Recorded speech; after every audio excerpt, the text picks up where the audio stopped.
Entry, yes. ইয়ে লাবণী, তুই এত ভালো রেজাল্ট কেমনে করলি? আরে আমি তো পড়াশোনাই করি না, এটা না মাত্র ফার্স্ট ইয়ার, এখনো আরো 3 বছর বাকি। সকালের সূর্য দেখলেই বোঝা যায় দিন কেমন যাবে। তুমি ইন্টারমিডিয়েট পাস করছে, গোল্ডেন A+ পাইছে। এই সুখবর আমি মানুষের শুকনো মুখে দুমু। তোর রেজাল্টে আমি খুব খুশি হয়েছি, তুই আমার মুখ উজ্জ্বল করছিস। মারে তুই তো আমার মেয়ে না, মা। ফোন দিছে। হ্যাঁ মা।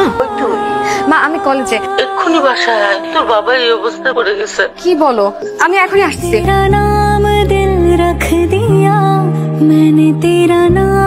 উনি আপনার কি হন? ওনার রিপোর্ট তো দেখলাম, পায়ের অবস্থা তো খুব একটা ভালো না, এটা তো স্বাস্থ্যের জন্য খুবই ঝুঁকিপূর্ণ। ওনার ইনফেকশনের জায়গাটাতে আমি ব্যান্ডেজ করে দিচ্ছি, আর কন্টিনিউ কিন্তু ড্রেসিং করতে হবে। ভাই আপনাদের এখানে ড্রেসিং ম্যান আছে? আমার এখানে একটা ছেলে আছে, ও ছুটিতে আছে, আসলে আমি কথা বলে দেখি। দেখেন না ওনাকে রাজি করা যায় কিনা। আমার বাবার অবস্থা বেশি একটা ভালো না, ওনাকে রেগুলার ড্রেসিং করাতে হয়। যে কাজটা করবে তাকে তো রাজি হতে হবে। কি সমস্যা? এতবার কলিং বেল দিচ্ছেন কেন? এই বাসায় একজন পেশেন্ট আছে, আপনি জানেন না? একটা মানুষ তো নিজের বাসাও এইভাবে কলিং বেল চাপে না। জিজি না করে এখান থেকে জানতো। আমাকে তো এই ঠিকানাতেই পাঠালো। আপনি? কামাল ভাই পাঠালেন। প্লিজ ভিতরে আসুন না। শিহাব বলছেন? জি শিহাব বলছি, আপনি কে বলছেন? আমি লাবণী। কখন আসবেন? বিকেল দিকে আসি। বাড়িতে কে কে আছে? খালামা, মা আছেন আর এক ছোট ভাই, বাবা নাই। বিয়ে করো নাই? আমাকে কে বিয়ে করবে? করবে, অপেক্ষা করেন। আমার বাবাকে একটু সুস্থ করে তুলুন না প্লিজ। আমার বাবার যদি কিছু হয় আমরা এই কলোনিতে থাকতে পারবো। আমি তো আমার চেষ্টা করছি, বাকিটা আসলে ডাক্তারের কাছে। আসি।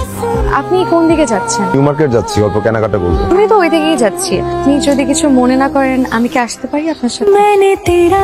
খারাপ প্রতিদিন তোর ওই বাড়িতে কি? কোন বাড়িতে ভাই? লাবণী ভাবিদের বাড়ি। কালকে থেকে ওগো বাড়িতে আর যাবি না, তোরে যেন এই কলোনিটা না দেখি। তাড়াতাড়ি আয়, তোর বাবা জানি কেমন করতেছে, নিঃশ্বাস নিতে পারতেছে না, শ্বাস বন্ধ হয়ে যাইতেছে। আপনি না থাকলে কি যে হতো, আপনি তো ঋণই করে দিলেন। আমার তো একটা দায়িত্ব আছে, তাই না? তাহলে ফোন বন্ধ রাখেন কেন? কাল আসবেন কিন্তু। হ্যাঁ আসবো। একটা কথা মনে রাখবেন, এটা কিন্তু আপনার দায়িত্ব। হ্যাঁ, দায়িত্ব অক্ষরে অক্ষরে পালন করবো। সব দায়িত্বই? সব দায়িত্ব পেলে সব দায়িত্বই পালন করবো। পালন করতে পারবেন তো? এতদিন দেখে কি মনে হলো? বলবো, আগে বাবা সুস্থ হোক। আসি। তোরে এত করে মানা করার পরে তুই শুনলি না? ভাইয়া, শিহাব কোথায়? আর বললেন কারা যেন ওরে মায়েরা আত্ম ভেঙে দিল। আপনার এই অবস্থা কেন? কে মেরেছে? পারতেন না। আমি বুঝতে পেরেছি কে মেরেছে। আমি একদম ঠিক আছি। এটাকে ঠিক থাকা বলে? তোর বাবার অবস্থা ভালো না, শিগগিরই বাসায়। আমি একটু উপরে যেয়ে বসি।